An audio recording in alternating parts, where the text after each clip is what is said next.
4월달에 접어들어서 우리는 시편 제1권을 매일 한 장씩 읽어가고 있습니다. 시편을 두고 우리의 신앙의 선배들은 우리 영혼의 회복하기가 이런 말을 사용했습니다. 우리의 영적인 상태에 대한 다양한 모습들, 다양한 얼굴들, 그것들을 우리에게 낱낱이 잘 보여주고 있다라는 의미에서 우리 영혼의 회복하기가 이런 말을 사용하게 됐고, 또 이런 표현도 했습니다. 시편 우리 영혼의 거울과 같다라는 말을 사용합니다. 우리 영혼의 깊은 내면들을 이 시편을 읽다 보면 이것이 바로 나의 고백이구나, 나의 상황이구나, 나와 똑같은 간절함이 여기 있구나 한 것들을 우리는 이 시편을 통해서 확인할 수 있다는 것입니다. 그래서 시편을 읽어갈 때 어느 성경을 읽어가는 것보다 더 친밀하게 이 말씀을 가운데 다가가는 것을 우리는 경험하게 됩니다. 시간적으로는 참 많은 시간의 간격이 있죠. 적어도 수천 년이라고 하는 시간이 간격이 있습니다.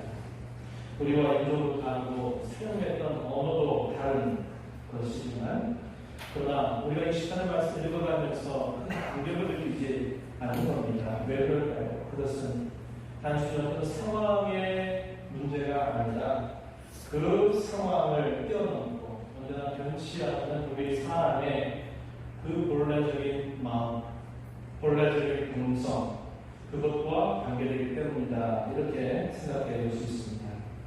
오늘 저희가 함께 읽은 시편 제12편은 장로 불교할 때 애가라고 부르고 있습니다. 슬픔의 노래라는 뜻이죠. 근데 이 애가의 특징은 처음에는 슬픔으로 시작하고 처음에는 탄식으로 시작하는데 나중에 가게 되면 이것이 확신으로 바뀌고 또 이것이 하나님을 향한 찬송으로 바뀌고 있다는 사실을 보여줍니다. 이것은 저와 여러분에게 매우 귀한 깨달음을 줍니다. 즉, 우리의 탄식과 슬픔을 우리 스스로 안고 있으면 그것은 절망이요 슬픔에 지나지 않지만, 우리의 탄식과 슬픔을 가지고 하나님 앞으로 나아가려면 하나님은 우리의 탄식과 슬픔을 확신과 찬송으로 바꾸어 주신다 하는 사실입니다. 그래서 성도는 어려운 일을 만나고 또 슬픔을 당할 때마다 우리 다른 곳으로 가서는 안 되고 오직 하나님께 달려가는 자세를 가져야 한다 하는 것입니다. 우리가 읽은 시편 제12편의 전반부네요. 1절부터 4절의 내용을 끊어서 본다면 다윗은 자신이 속해 있는 공동체가 신앙과 믿음을 상실해 가고 있는 모습을 깊이 탄식하고 있습니다. 함께 하나님의 이름을 부르고 함께 언약의 백성으로 있고 오늘 하나님 함께 교회 공동체 안에 속해 있는 신자들이 신앙과 믿음을 시간이 갈수록 잃어버리고 있는 그 안타까운 모습을 슬퍼하고 탄식하고 있다는 겁니다. 후반부에 5절부터 8절의 이런 내용에서 다윗은 믿음으로 살려가다가 마음이 상하고 마음이 찢겨진 자를 하나님께서 도우러 오신다라고 하는 사실을 표현해 주고 있습니다. 성도가 안전하게 피할 수 있는 곳이 어딘가? 그것은 오직 하나님, 그리고 그분의 말씀에 있다라고 하는 사실을 잘 가르쳐 주고 있습니다. 오늘 우리가 읽은 이 본문의 말씀을 바탕으로 안전비례라고 하는 설교 제목을 가지고 함께 말씀 나누겠습니다. 성령께서 이 자리에 우리 모두에게 말씀의 은혜를 충만하게 해주시기를 간절히 바랍니다. 먼저 우리가 생각하고자 하는 큰 주제는 끊임없는 공격이 교회와 신자들에게 있다라고 하는 사실을 먼저 생각해 보려고 합니다. 저와 여러분이 살고 있는 이 세상은 죄로 말미암아 타락한 세상입니다. 타락한 세상에 흘러가는 방향은 항상 하나님으로부터 멀리 도망치거나 하나님을 몰아내려고 한다는 겁니다. 악한 사람이 이 세상에 살다 보면 더 악한 사람으로 변하게 되고, 죄를 잘 모르던 사람도 이 타락한 세상 가운데 살면서 어느 정도의 시간이 지나게 되면 그 사람도 악하게 만들어버리는 세상, 이것이 오늘 우리가 살고 있는 이 세상이라고 하는 겁니다. 우리가 이 세상의 주인인 줄 알고 매일 살아가고 있습니다.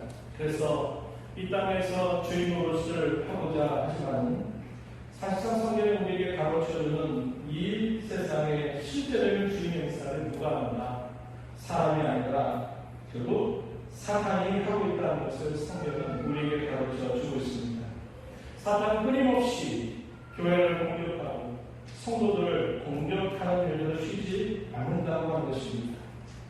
구원받아서 우리 자신의 신분이 바뀌고 우리의 소속이 달라졌고 우리의 지위가 달라지고 나서 우리가 분명하게 깨닫는 사실은 바로 끊임없이 우리는 공격을 받고 이 세상을 살아가고 있다고 하는 사실입니다.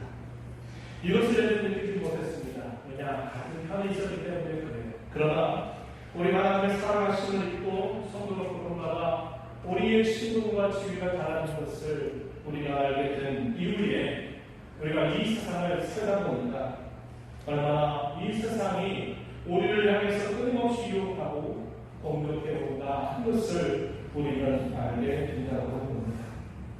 우리가 알고 있는 시편은 어떤 특정한 사건을 배경으로 하지 않습니다. 또한 어떤 특정한 상황을 우리에게 구체적으로 말해주지 않아요. 이것을 통해서 보면 항상 그렇다라고 하는 것을 우리에게 가르쳐 주고 있는 겁니다. 때때로는 아주 거세고 노골적으로 우리를 향해서 이 세상을 공격해 온다 하면 때로는 아주 부드럽고 엄밀하게 저와 여러분들을 공격해 볼 수 있다고 하는 것입니다.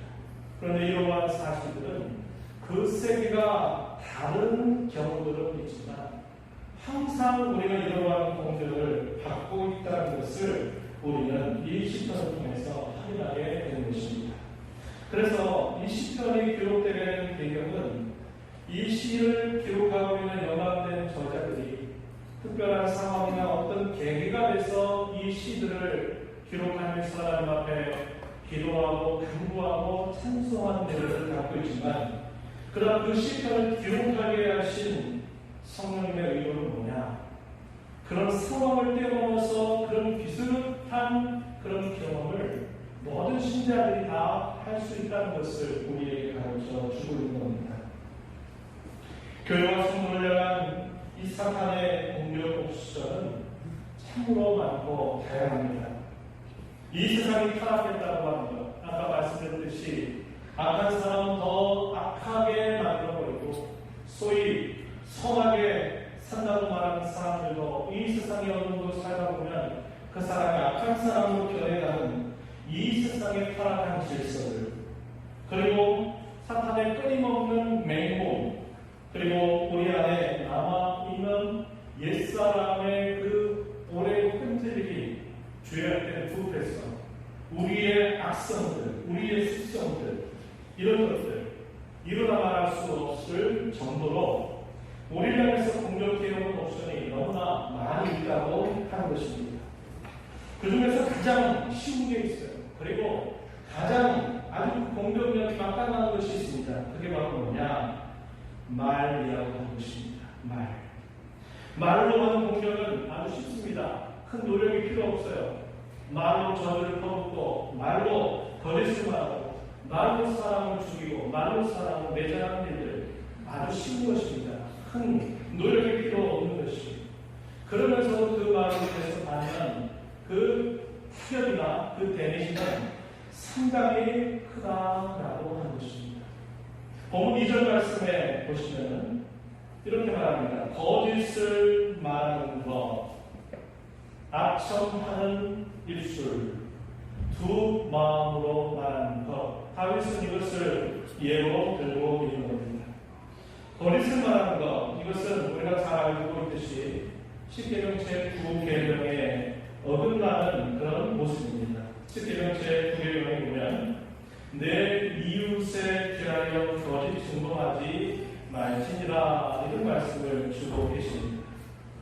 거짓을 말하는 것, 사람들에게 뭔가 듣기 좋은 말로 악천하는 말을 해서 그 사람을 꼬드기는 것, 또 겉과 속이 다르게 두 마음을 가지고 이때는 이렇게 저때는 저렇게 말하는 이런 두 마음을 가지고 말하는 것들, 이런 것들이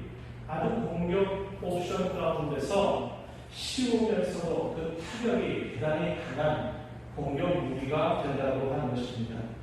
이것들 한마디로 추격해보면 위선자들이다 이렇게 말할 수 있을 것입니다.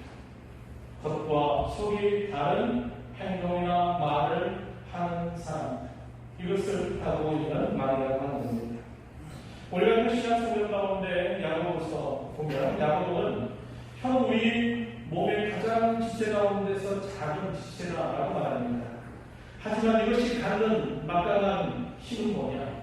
온몸을 더럽히고 우리의 삶의 술의 바퀴를 살라버린다라고 이렇게 말하는 것입니다. 삶의 술의 바퀴, 이게 무슨 뜻이냐면 우리의 삶의 모든 과정을 이 삶의 수레바퀴라는 말로 비유적으로 표현했습니다. 혀는 우리 몸의 참 작은 부분에 해당되는 지체이지만 이 혀가 우리의 온몸을 더럽히는 힘을 가지고 있다. 우리의 삶 전체를, 우리의 삶의 모든 과정들을 완전히 불에 태워 버릴 만큼의 힘을 행사한다라고 말하면서 특별히 이런 혀에 대해서 경계하면서 또 이 혀를 가지고 잘못 말하고 위선적으로 행하는 사람들을 향한 책망의 말씀을 건네줍니다. 야고보서 3장 8절로 11절 말씀, 제가 그 말씀 잠시 소개해드립니다. 혀는 눈이 길들일 사람이 없나니 쉬지 아니하는 아비로 죽이는 법이 가득한 것이다. 이것으로 우리가 주 아버지를 찬송하고 또 이것으로 하나님의 형상대로 지음을 받은 사람을 저주하나니 한 입에서 찬송과 저주가 나오는도다. 내 눈들아 이것이 마땅하지 아니한다. 샘이 한 구멍으로 어찌 단물과 쓴물을 내겠느냐 이렇게 말하고 있습니다.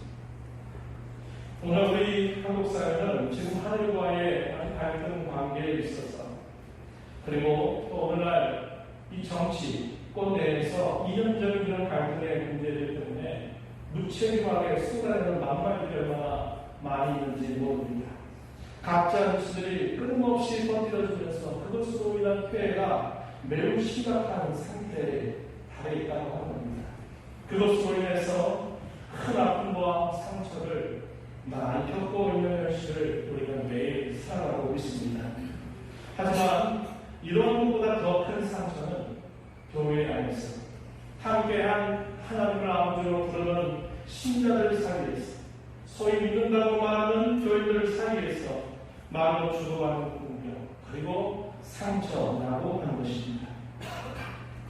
사단의 이런 공격 또 믿는 자들 교회를 향한 또 성도를 향한 공격은 단순히 한 번으로 끝나고 지나가는 것이 아닙니다. 그 공격은 계속된다는 것을 우리는 잊지 말아야 합니다.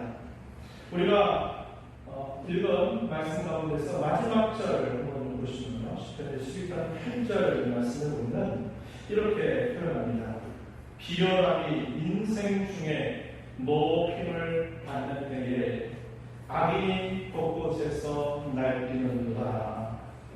악인이 곳곳에서 혹은 처처에서 날뛰는 때 언제입니까? 비열함, 아무런 가치가 없는 것들이 인생 가운데서 높임을 받게 될 때 악인들이 곳곳에서 처처에서 날뛰는 일이 생겨난다라고 이렇게 말하고 있습니다. 이것은 어떤 한 순간에 있는 것이 아니라 그 사회가 이러한 사회로 진행될수록 더욱더 악인들이 득세하게 되는 일이 있다는 것을 우리에게 말해주고 있는 것입니다. 물질이 사람의 가장 소중하다고 여긴다든지 자기가 가지고 있는 명예가 가장 가치 있는 것으로 여긴다든지 또 자신이 가지고 있는 신분이 가장 가치 있는 것으로 여긴다든지 자신이 가지고 있는 소유나 재물이나 집이나 신분이나 명예 이런 것들이 그 사회 속에서 가장 가치 있다고 모든 사람들에게 인정받는 사회가 될 때 악인은 더욱더 곳곳에서 날뛰는 일들이 있어서 교회와 성도들을 공격해 온다고 가르쳐 주고 있습니다. 왜 이 8절의 말씀을 마지막에 배치했을까요? 우리의 생각에는 그냥 이것이 중간에 있다가 좋게 딱 끝나버리면 좋을 텐데 이 8절을 가장 마지막에 펼쳐 있어요. 이상합니다. 끝나지 않은 말처럼 딱 매듭을 지어버린 겁니다. 그 이야기가 이 말씀처럼 악인이 곳곳에서 날뛴다라고 하는 말로 이 시를 마무리하고 있다는 겁니다. 이 의도가 뭘까요? 우리가 한 번, 두 번 공격을 받아서 그 공격에서 단단해내고 이겨내면 그 공격이 지나가고 더 이상 무지하는 것이 아니라 우리가 이 땅에서 사는 동안에는 끊임없이 이러한 공격들이 우리에게 다가오게 된다고 하는 것을 우리에게 가르쳐 준다는 것입니다. 이제 우리가 두 번째 생각하는 주제는 시련과 연단이라고 하는 주제입니다. 대적자들의 끊임없는 공격이 우리 믿는 성도들에게는 많은 시련과 연단으로 다가옵니다. 성경은 우리에게 이렇게 말합니다. 환난은 인내를, 인내는 연단을, 연단은 소망을 이루게 한다라고 이렇게 말해줍니다.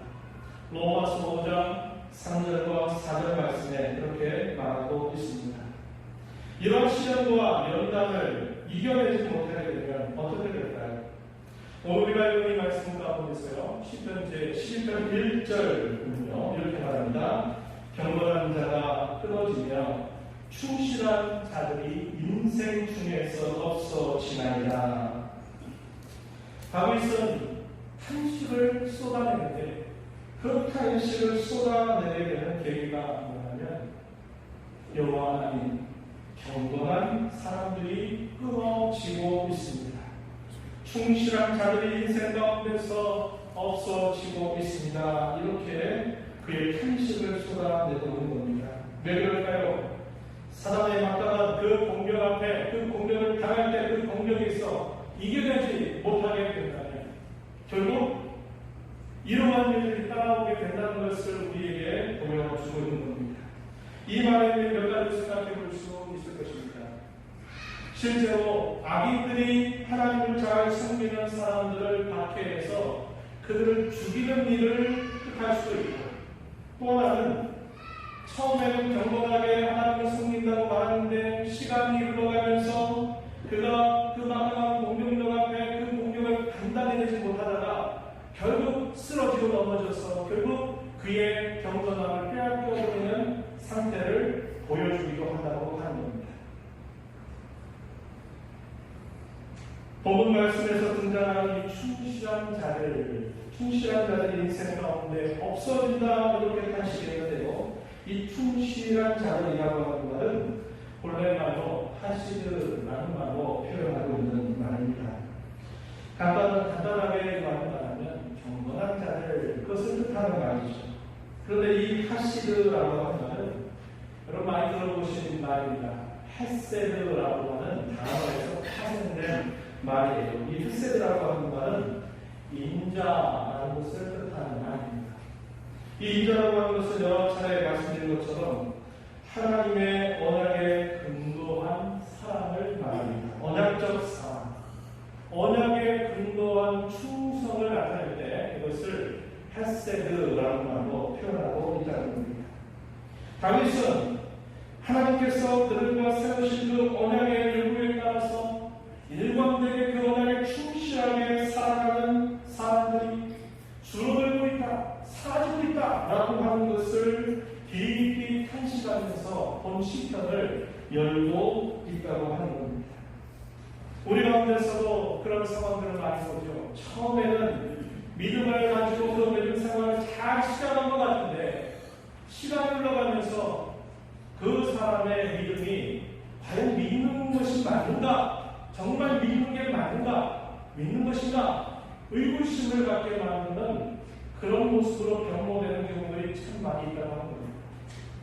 성경이 가르치는 믿음은 살아 역사하는 믿음인데 그 믿음은 마치 생명체와 같아서 처음에는 그 믿음이 여리고 적고 그러하지만 시간이 흘러감에 따라서 그 믿음이 뿌리가 내려지고 그 믿음이 깊어지고 자라고 커져가면서 결국 열매를 통해서 하나님의 사람들한테 빚어가는 것이 성경이 우리에게 가르쳐주는 참 신앙의 명목입니다. 그런데 신앙생활하다 보면 이런저런 일들을 수없이 만나게 되면서 오히려 처음에 가진 그 신앙보다도 더 못한 상태로 신앙이 떨어져 버려서 저 사람이 정말 하나님 믿는 사람 맞는가? 의구심이 들 정도로 그 신앙이 쇠락해가는 모습을 보일 때가 많이 있다고 합니다.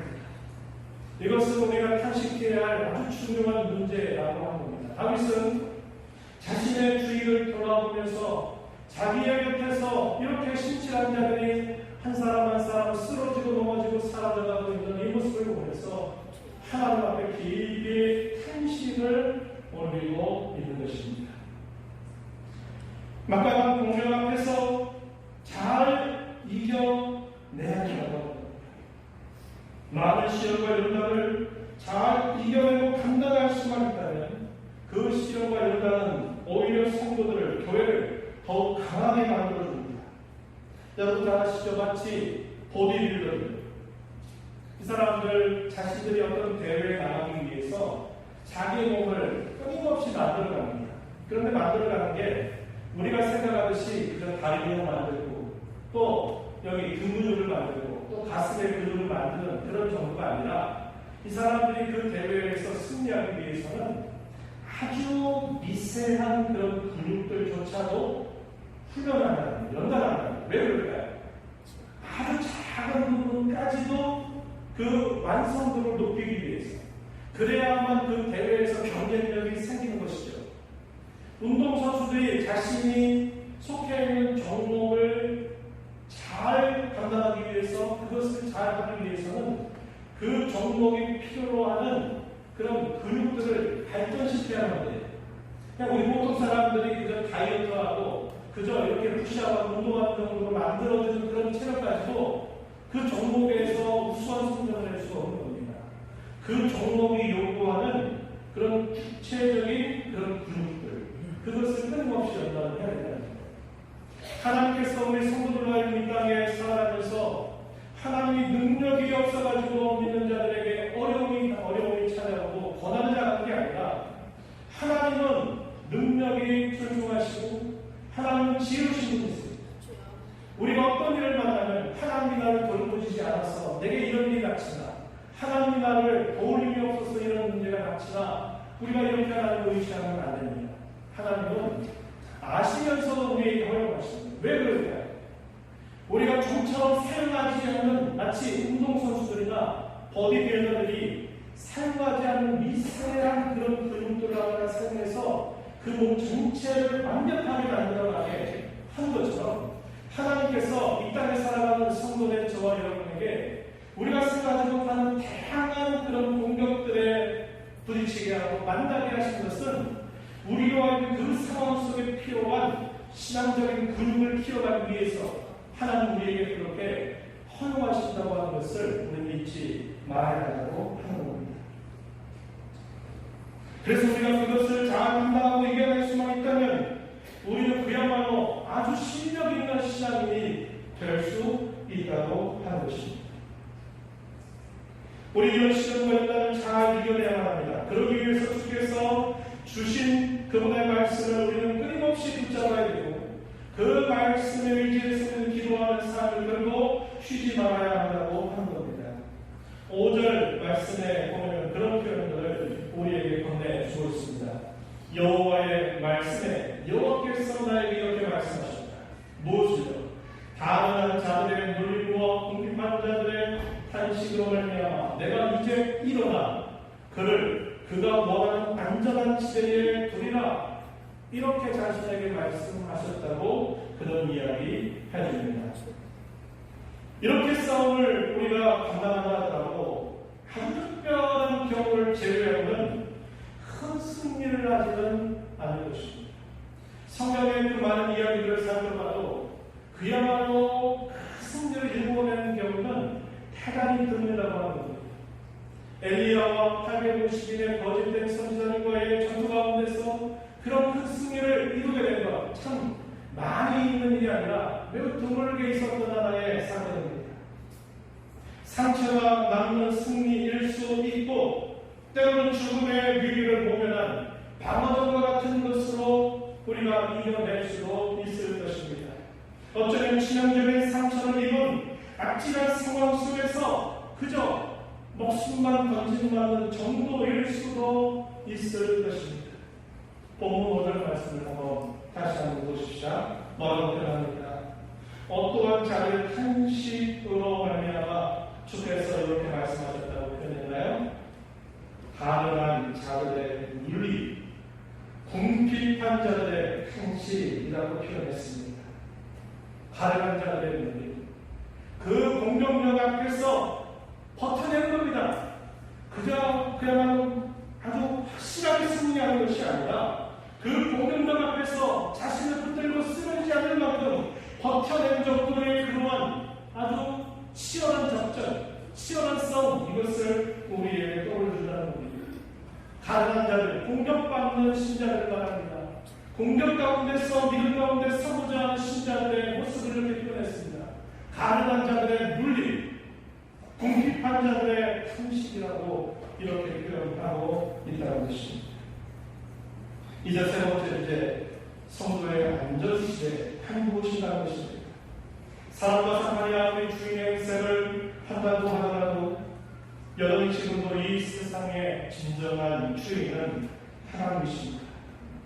겉으로 보기에는 사람이, 때로는 또 더 궁극적으로 사탄이 주인 행세를 하고 있는 것처럼 보입니다. 그러나 이 세상의 진짜 주인은 하나님이십니다. 하나님께서는 가장 높은 차원에서 사탄과 그의 세력들뿐만 아니라 모든 세상을 자신의 거룩한 뜻과 섭리대로 이끌어 가신다. 성경들이 이렇게 가르쳐 주고 있습니다. 그렇다면 무엇이 성도인 저와 여러분에게 안전지대일까요? 한마디로 말하면 하나님 자신, 그리고 그분의 말씀이 곧 저와 여러분의 안전지대라고 가르쳐 주고 있다는 겁니다.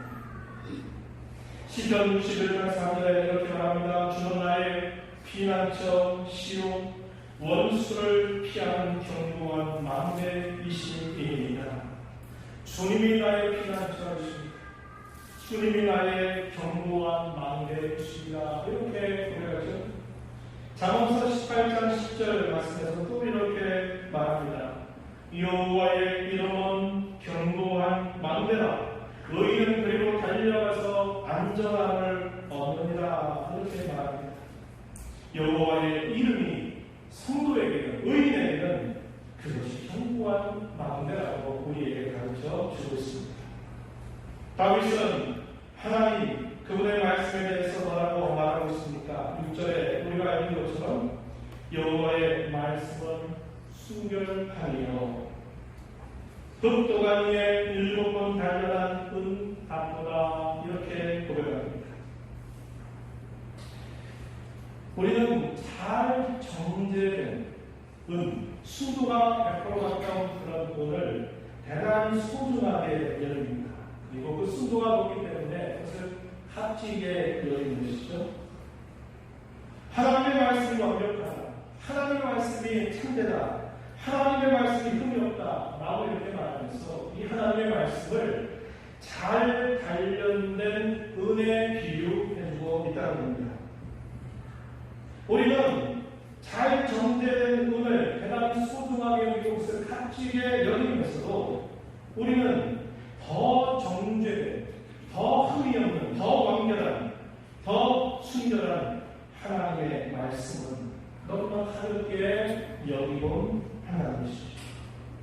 우리는 쉽게 하나님을 의지한다고 말합니다. 하지만 사실 어떤 어려움을 만나게 되면 그 사실을 얼마나 쉽게 잊어버리는지 모릅니다.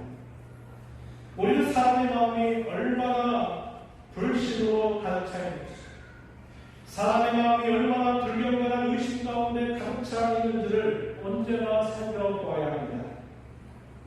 조선교적 칼빈이 이렇게 말한 바 있습니다. 한번 잘 들어보시죠. 여호와의 말씀이 순결하다고 말하지 않는 사람은 없을 것이다.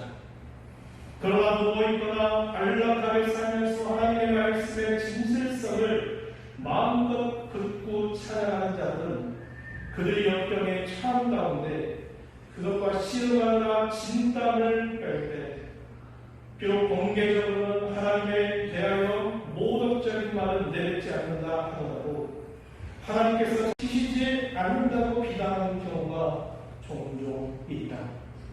하나님께서 자신의 도우심을 지원할 때마다 우리는 약속에 대한 그분의 신실성을 의심하며 마치 하나님이 우리를 속이시는 것처럼 입속으로 중얼거린다. 바깥으로는 내뱉지 않고 바깥으로는 하나님은 우리를 도우신다고 말하지만 속으로는 하나님은 우리를 속이고 있어. 하나님은 부재하시고 하나님은 멀리 떠나 계셔. 나는 이렇게 중얼거린다는 거죠. 하나님이 참되시다는 것만큼 사람들이 인정하는 지위도 없지만 자신들이 역경에 처하게 될 때 솔직하게 이것을 믿는 자들은 드물다 이렇게 말합니다. 그러므로 우리의 불신의 대기를 분절한 것이 매우 필요하다라고 힘주어 말합니다. 하나님 약속의 신실성에 대한 의심이 조금이라도 우리에게 파고들 때마다 우리는 마땅히 여호와의 말씀은 순결하다. 여호와의 말씀은 완전하다. 여호와의 말씀은 정결하다. 라는 이 방패를 즉시 지켜들고 그것을 말해야만 된다. 이렇게 말해주고 있습니다.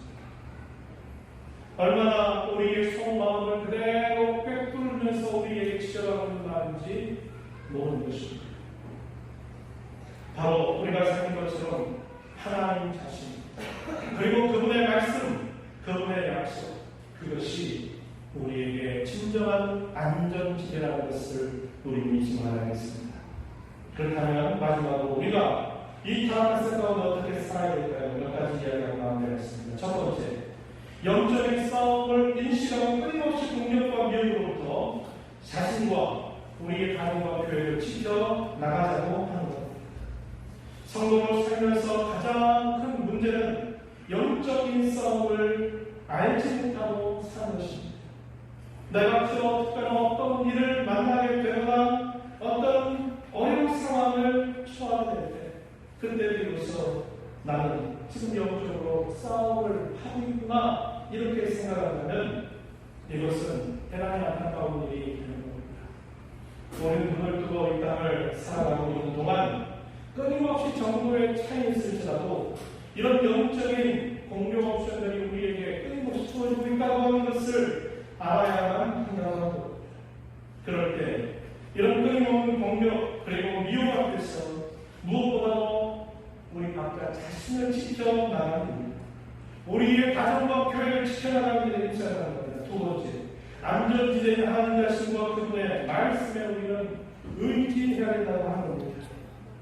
오늘 새벽 우리는 시편 제11편 말씀을 읽었습니다. 다윗은 대적장으로 둘러싸인 자신의 형편을 보고 마치 활 시위를 당기고 엄밀하게 숨어서 쏘려고 하는 사냥꾼 앞에 있는 새의 자식을 비유합니다.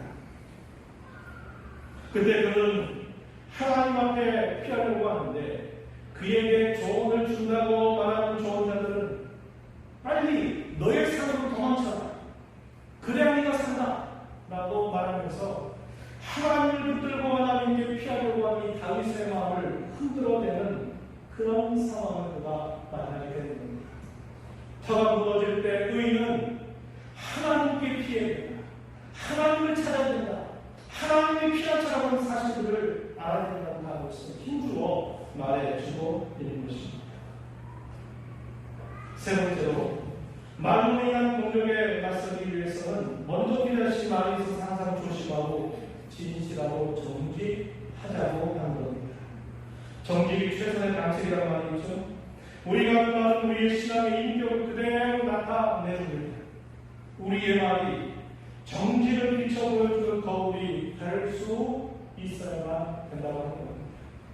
그저 찔러보고 아니면 말고 아니면 됐지 이런 식의 말하는 모습이라는 이런 태도를 우리는 절대로 근절해 나가야 한다는 겁니다. 뵙겠습니다. 공격은 계속됩니다. 하지만 하나님의 보호 안전도 계속 된다는 것을 잊지 마십시오. 다윗을 공격했던 대부분의 대적들은 이방민족이 아니었어요. 같은 이스라엘 사람들에게서 그런 공격받았어요. 거기에는 왕도 있었고요. 신하도 있었고요. 종교 지도자들도 있었고요. 일반 백성들도 포함되어 있었습니다. 언약 백성으로 부름받은 이들이 서로 말로 공격할 때와 상처는 더욱더 큽니다. 우리 모두는 한 신앙 공동체의 힘을 기억하고 하나님 앞에서 신실하고 충직한 교회가 되도록 힘써 나가기를 진심으로 바랍니다. 하나님 아버지 감사합니다. 오늘 저희에게 주신 말씀을 통해서 사람이 끊임없이 막가는 공격을 우리에게 품을 때, 특별히 말을 통해서 우리를 어렵게 만들고 우리를 고통에 집어넣으려고 할 때 하나님의 말씀이 또 하나님 자신이 우리의 진정한 안전지대임을 우리에게 주어줍니다.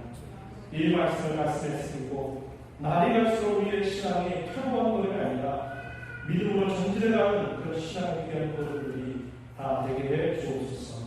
예수님 이름으로 기도합니다. 아멘.